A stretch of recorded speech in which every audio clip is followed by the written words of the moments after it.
Hey folks, this is Kalani. Delves have changed quite a lot in such a short amount of time. Things have been buffed, things have been nerfed, and some strategies that folks were using at the start of the season don't really hold up too well anymore. But all is not lost. You can still get your 603 and 610 gear from tier 8 delves without too much extra hassle. We're going to go through 13 super useful tips and tricks that can help make your delve run smoother and more reliable to help you clear those tier 8 delves and beyond. Now before we jump in, be sure to hit up that like button and subscribe so you never miss another video. One of the best ways you can boost Brann's overall power and effectiveness, besides leveling him up, is to collect, upgrade, and swap around your equipped curios. You can equip one combat curio and one utility curio, and these can actually make a huge difference. Some of these curios are just really bad and not worth using at all. Some of them can even make your delves harder or get in the way, or just kill Brann every pull, which isn't ideal. So play around with them, maybe think about what you've been struggling with the most,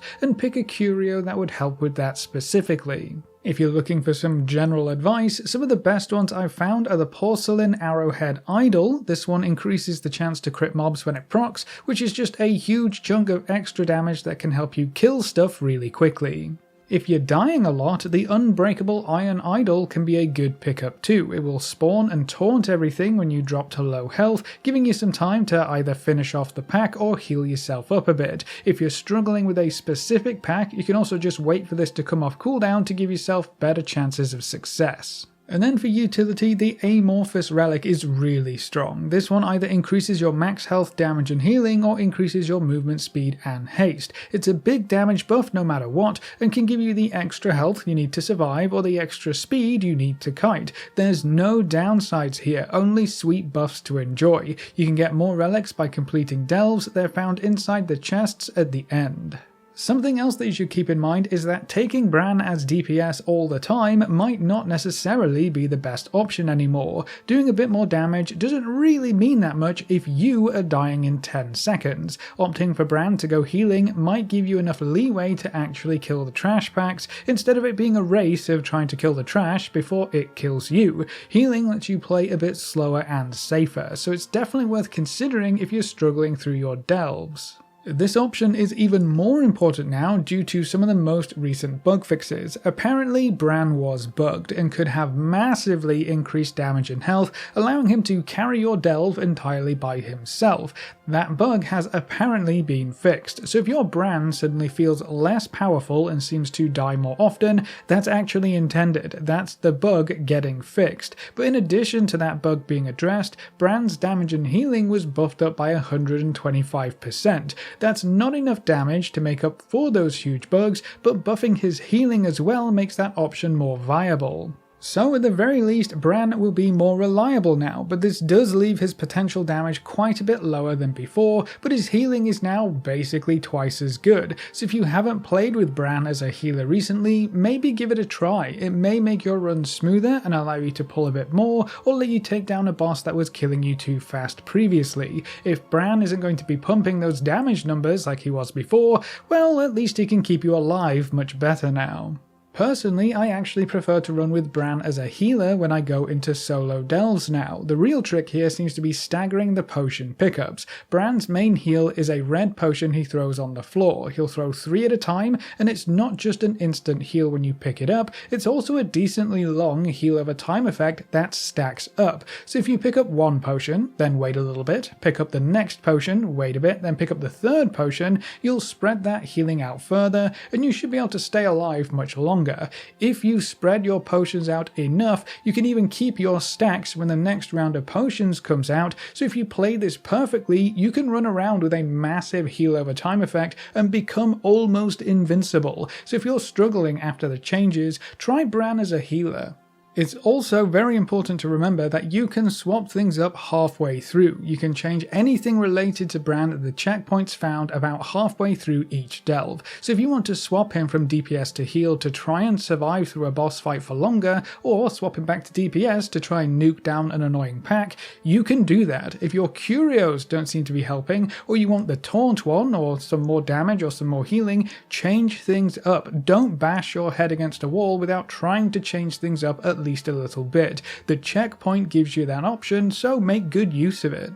I've also seen some folks mocking Brann for popping down his campfire whenever he needs a little break, but you actually want Brann's campfire to go down sometimes. I always try to finish the first pull of a delve on decently low health so the campfire comes out. If you eat at the campfire for long enough, you'll get a 5% primary stat boost that stacks with all other food buffs. 5% primary stat is a significant buff and could make the difference between a close pull and being able to destroy your foes. So whenever that campfire goes down, make sure you grab the buff or renew it. It only lasts for 10 minutes, so you may have to renew it at least once during your delve run. Now, something that may seem kind of obvious is that you don't have to kill everything in your delve runs. I run a couple of pugs where they pull everything in sight, and sure, you can kill everything, but you don't always have to. There are a lot of delves where you can zoom through by killing very few packs, which not only make your delve much faster, but it's also just much easier.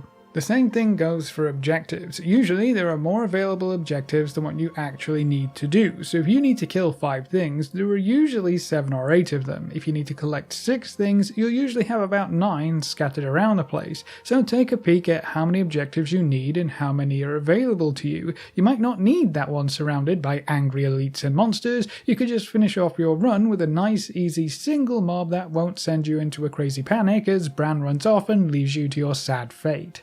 The next one might also seem obvious, but I'm going to throw it in here for the folks who may be a little rusty. Delves are the perfect place to whip out that utility you never get to use in dungeons or raids. I'm talking every kind of CC you have: fears, stuns, slows, roots, blinds, knockbacks, knock-ups, silences, dispels, all of it. Dig through your talents for anything that could help. Most raid builds or even dungeon builds from places like Wowhead often don't include a lot of niche utility options because you don't really get a chance to use them in those situations. But almost anything goes in delves. Priests can mind control or dominate mind, and they can use mind soothe to skip packs super easily. Mages can use invis to skip trash packs or drop aggro. Hunters can charge through packs of monsters with turtle and feign death on the other side. There's a lot of extra utility hiding in your talent trees, so don't just pull a group and face tank them for the entire time. Be tricky, be sneaky, use every tool at your disposal.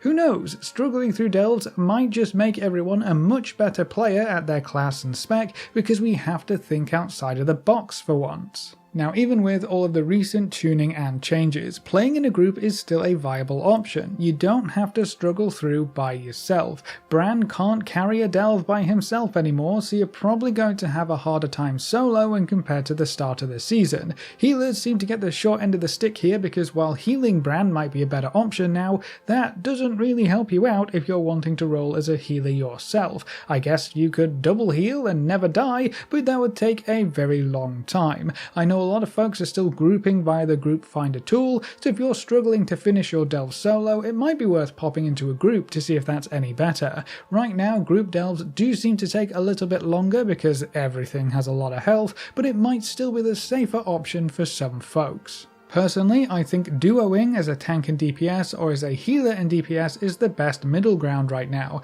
That's how Nadara and I have been doing our delves, and they've been pretty smooth overall, so if you're really struggling, groups are still an option. Now, something that I don't think a lot of folks seem to know is that you can restart your delve run. If you finish a bountiful delve, you've probably noticed that the delve is no longer bountiful. You can only do them once per day. After that, it's just a normal delve until the daily reset comes around and makes 4 new delves bountiful. But you can back out of a delve if you haven't finished it yet, reset the instance, and it will still be bountiful. So if you run out of lives or there's a really nasty Zekfir pack you can't avoid and can't seem to kill, you can reset your delve to try again. All you have to do is run outside, right-click your portrait, reset all instances, and head back in. It's like it never happened, and the delve will still have all of its wonderful, bountiful loot waiting for you at the end.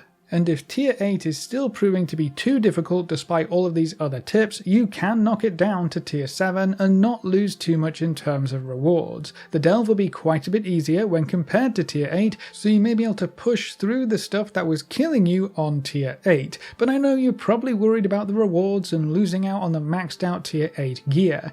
Tier 8 delves drop item level 603 gear, which is 3 of 8 on the champion upgrade track. Tier 7 delves drop that down to 957 gear, so you do lose 6 item levels, but the loot is still on the champion upgrade track. It drops as 1 of 8 champions, so the upgrade potential between these two drops is the exact same.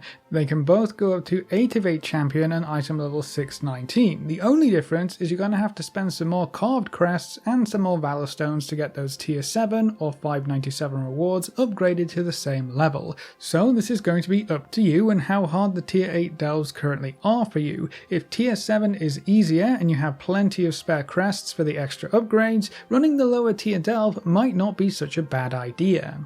This next one is a little specific, but it could make all the difference in some of your delve runs. There are quite a few delves which are underwater, and you may have found yourself fall victim to the good old underwater breath boss. You're supposed to gather the air bubbles to keep your breath bar up, but there's a much easier way to just remove the entire mechanic. There are various ways to breathe underwater. One of the cheaper options right now in the auction house are the Drainic water breathing potions. They last for an hour, so you can clear your delve easily in that time, and you won't have to worry about your breath at all. Pretty much any way to breathe underwater will work here, so if you find another consumable, or you have the fishing rods that grant underwater breathing, or if there's a friendly warlock outside the delve, you can get the underwater breathing buff instead. There are plenty of ways to remove that particular mechanic from the underwater delve.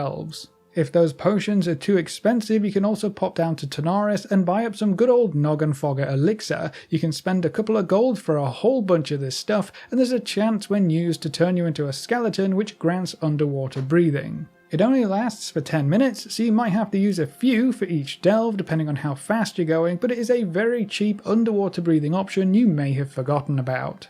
Another very useful tip is to look out for the gathering nodes in delves, even if you don't have the gathering professions yourself. Brann will mine, he can herb, and he can even fish in spots like bridges or just anywhere near water. So you can walk away with some extra materials that you can pop up on the auction house for an extra few gold. But Brann will only gather this stuff if you run him pretty close. So keep your eyes peeled for some gathering nodes, and Brann will give you some free mats that you can sell. You also have a chance to get some rare materials when Brann gathers, including the profaned tinderboxes. This is one of the methods people have been using to farm them, and with them selling for a very pretty penny, you could potentially make some good gold out of delves as well, but only if you keep an eye out for those gathering nodes and take Brann over to them so you can get some free materials.